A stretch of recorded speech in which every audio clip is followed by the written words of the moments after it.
Welcome to A1 TV Telugu news. నేను భువన. Details చూద్దాం. నెల్లూరు జిల్లా ఉదయగిరి నియోజకవర్గంలో శుభ్రత పరిశుభ్రతకు ప్రాధాన్యతను ఇస్తున్నామని ఎంపీడీఓ సుకుమార్ తెలిపారు. స్వచ్ఛ రథాల ద్వారా గ్రామంలో వ్యర్థాలను సేకరించి ప్రజలకు ఇబ్బందులు లేకుండా చర్యలు తీసుకుంటున్నట్లు చెప్పారు. మండలంలోని 17 పంచాయతీల్లో షెడ్యూల్ ప్రకారం స్వచ్ఛ రథాలు తిరుగుతున్నాయని ప్రజలు సహకరించాలని కోరారు.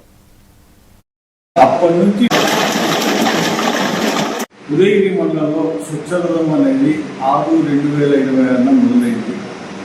అప్పటి నుంచి ప్రతి మాసం షెడ్యూల్ ప్రకారం మండలంలోని అన్ని గ్రామ పంచాయతీలు మరియు వాటికి సంబంధించిన అప్లికేషన్లలో తిరిగే విధంగా జరుగుతుంది.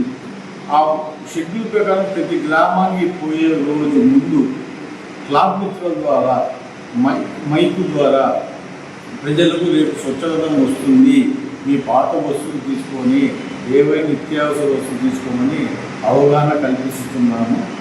అదేవిధంగా ఈ మధ్యనే దానికి ప్రభుత్వ ఆదేశాల మేరకు GPS ట్రాక్ కూడా బిగడం జరిగింది. అది నిత్యం జిల్లాధికారులు రాష్ట్ర అధికారులు పర్యవేక్షిస్తున్నారు. ఆ గ్రామాల్లో పల్లెలకు సంబంధించిన వస్తువులు వేస్ట్ వస్తువుల్ని సేకరణ చేసి ప్రతిరోజు PR1 యాప్లో అప్లోడ్ చేయడం జరుగుతూ ఉంది. ఈ విషయము ఎక్కడ కూడా ప్రజల నుంచి మంచి అవగాహన ఉంది. ఎక్కడ కూడా ఎలాంటి పొరపాట్లు లేకుండా స్వచ్ఛరథం